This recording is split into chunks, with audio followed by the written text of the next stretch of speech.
Today we're going to install the Adarac truck bed rack. The installation requires no drilling, and I'm going to show you how simple it is. For the install, you're going to need protective eyewear, a 9/16 wrench, tape measure, small hammer, and a scissors. I'm going to show you how to assemble the clamp plates. It's important to keep your threaded plate on the bottom. We lace the cord through,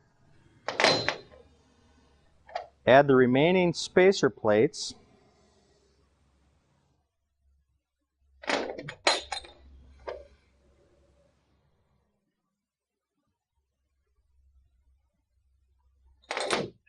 tie a simple knot in the end of the cords. It'll look something like this. Do that to the remaining clamps. We want to install the driver's side rail first. It's the one with the warning decal. The underside of the rail is protected with foam padding. That side goes down. Place the rail inside of the box, center the slots with the stake pockets, and adjust it so that it does not protrude beyond the front of the bulkhead.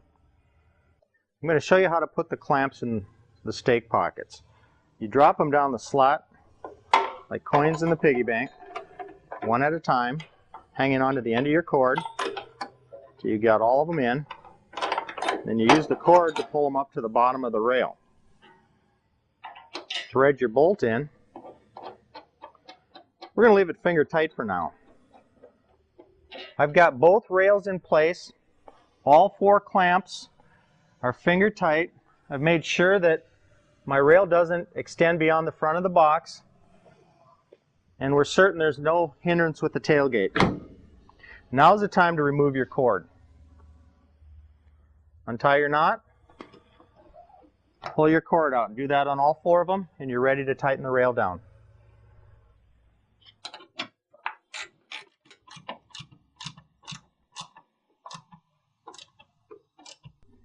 To prepare for assembling the uprights and crossbars, you need to take a measurement in between the side rails at the location where you intend to assemble them.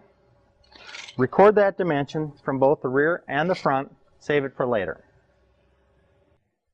I've got the front uprights and crossbar laid out for assembly. The front crossbar is the one without a decal. We're going to put our stabilizing shim in now.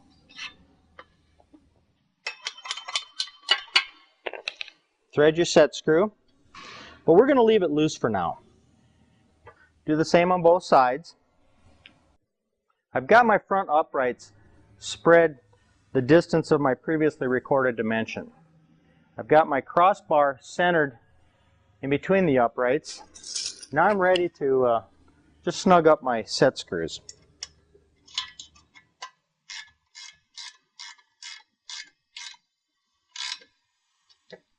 Now that I've got my set screws snug, we're going to put the end plugs in.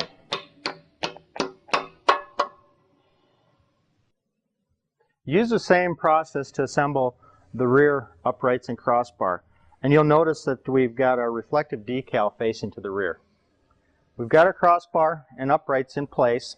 Our spacing is good, so now we can put our hardware in. We originally left our set screw loose in case we needed to make an adjustment. If there's binding, it can cause the crossbar to either crown or dip, and we don't want that. When we're satisfied with our spacing, we can now tighten all our hardware. We've got our lower hardware centered and tightened. Now we're coming up here to our cross member set screw. It's important to set this screw until the flange seats well. It takes a fair amount of force to do that. Well, we've repeated the same process on our rear load bar. We've got our decal facing rearward, and as you can see, the install went simple and fast. The Adarac is a sturdy rack. It's good for hauling long loads like lumber, ladders, canoes. Order yours today, and thanks for watching.